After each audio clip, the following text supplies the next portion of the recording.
I built this. I've never taken a design course, I've never worked as a designer. The closest I've come to design in my professional life is discussing about button placement on a PR review. And multiple people, including one person whose actual job is designing apps, have asked me which designer I worked with on this. The answer is nobody. There was no designer, there was no design course. There was a workflow I'm about to show you. And there was a lot of taste I had to develop along the way. The good news is, most of the taste came from looking at other apps and stealing shamelessly. That's not just my method, that's everyone's method. Some of us are just honest about it.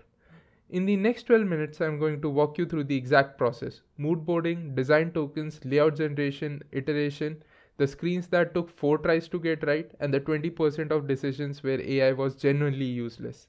So let's go.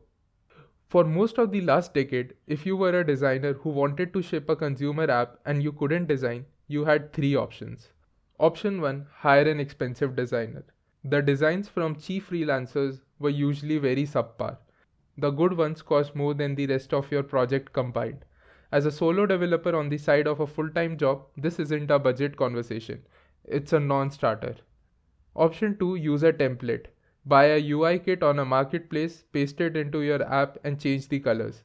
This works. Your app launches and then every other app in the same category that used the same kit looks exactly like yours because they did the same thing. You haven't built a product, you built a copy of a template. Option 3: design it yourself. Most developers who go this route ship something that looks like a 2009 personal blog. They convince themselves that the functionality is what matters. Then nobody downloads it because the icon looks like it was made in Microsoft Paint. Here is what changed. AI does not give you taste. Let me say that clearly because the entire video depends on this. AI does not give you taste.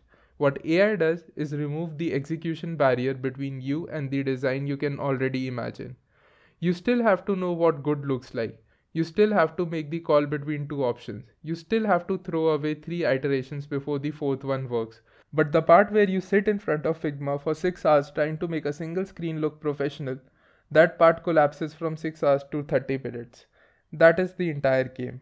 Step 1: moodboarding. Most developers skip this step because it feels like it's not real work. They go straight to Figma and start dragging rectangles.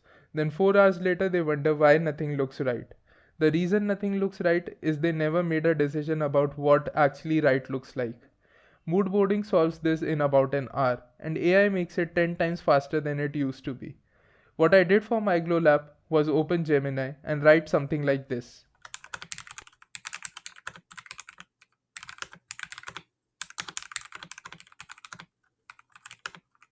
Three things matter in this prompt. First, the audience is specific, not everyone.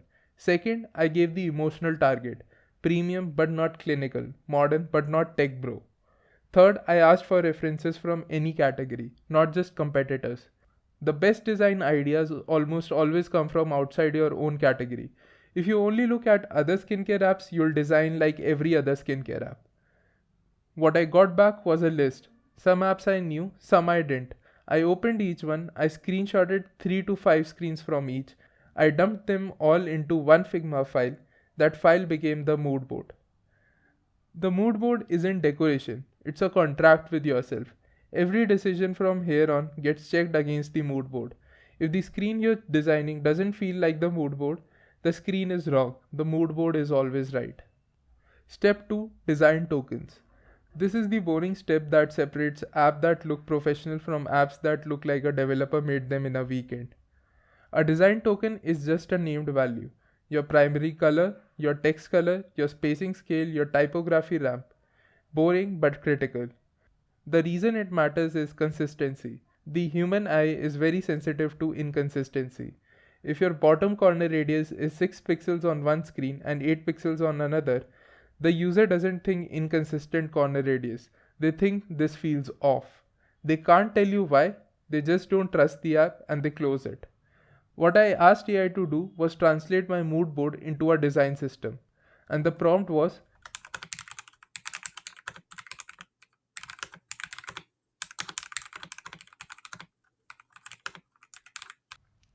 what came back was almost usable as is. I tweaked the primary color because I wanted something specific. I cut the typography ramp from 6 sizes down to 4 because I knew I'd never use more than 4. The rest I accepted. Setting this up takes 1 hour. It saves probably 50 hours over the rest of the project. Skip this step at your own peril. Step 3, Layouts. This is where AI actually pulls weight. For every screen in the app, I could write a brief, what's on the screen, what the user is trying to do, what the most important element is. Then I'd ask AI to generate 3 completely different layout approaches for the same screen. For example, the routine tracker screen. The brief was that user has just scanned their face and generated a routine. Now they want to track their routine daily on this particular screen. They will visit the screen and check every step in their AM and PM routine. The initial view of the screen should just give a brief idea of the step, but there should be an option to expand the details of the step if the user wants to see them. And there should also be an option where user can type comments and notes that can be used later to fine-tune their routine. And I also wanted to add a streak score on this particular page because streak score is the one that gives the dopamine hit. The routine adds the actual value. I got 3 layouts back. One was compact, the other one was cluttered with a lot of information, the third one was really less intuitive. I picked the first suggested design, which was very compact and clean and provided all the necessary information all at once, and also had options to look into details if required. This is the part of design that used to take days. Sit in front of a screen, try one layout, try another, throw both out, try a third. Now it takes 40 minutes at max. The mental energy goes to choosing, not to producing. One important thing, AI gives you layout structure. It does not give you taste level polish. The version you generate is the starting skeleton. You still have to spend time in your editor making the spacing breathe, making the typography sing, and making the icons match. That part is still you. But the good part is that you can provide references of professional apps to AI, and AI can make sure that it follows the design language followed by professionals. Step 4 is the step nobody talks about because nobody likes to admit how many times they had to redo something before it was right. Let me show you one specific screen, the routine builder. This screen went through 4 major versions before it was the version that I shipped. Here's what I learned doing this over and over again.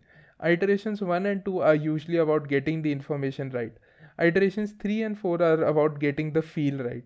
If you stop at iteration 2, your app will work but it will not be loved. If you push to iteration 4, the app starts to have a personality. Here is where I have to be honest about the limits.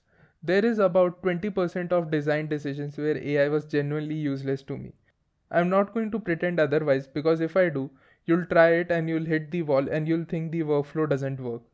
The first limit is taste. AI gives you option. It does not tell you which one is right. That call is yours. If you don't know which one is right, AI cannot teach you in real time. You have to develop the eye separately. And the only way to develop the eye is to look at thousands of well-designed apps with intent. Spend an hour a week scrolling dribble. Save things that work, save things that don't. Over months, your taste sharpens. There is no shortcut here. The second limit is user context. Only you know how your users are going to use your app, at what time of the day, and what would be the intent while using the app. AI doesn't know any of that. You have to translate that knowledge into design decisions yourself. The third limit is the failed iteration that nobody talks about. There were 2 screens in my Glow lab where I tried 15 versions and never got it right with AI. I ended up going back to first principles with paper and pen, working it out by hand, and then bringing the rough version into Stitch. AI can compress execution, it cannot compress thinking. When the thinking is hard, you still have to do it the slow way. That's the honest version. 80% of design work compresses dramatically. 20% doesn't compress at all. Plan your project around that ratio. One quick thing before I close. I designed iOS first and ported the design to Android later. That decision was correct and I want to tell you why. When you design for one platform first, you make all the system level decisions once.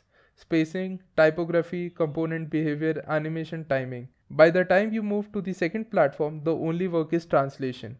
Material design conventions instead of iOS conventions. System fonts swapped. Navigation patterns adjusted. If you try to design both platforms in parallel, you'll find yourself making each decision twice and second guessing both. You'll end up with a design that's compromised on both platforms instead of native feeling on either. Pick one, get it right, and then port. We'll cover the actual port workflow in the Android episode. That's the design workflow. Moodboard, design tokens, layout generation, iteration until iteration 4. Acceptance that 20% of the work doesn't compress. If you're sitting on an idea and the reason you haven't started is because you don't think you can make it look good, this is the video I wish I'd had. The barrier you think exists no longer exists in the way it did 3 years ago.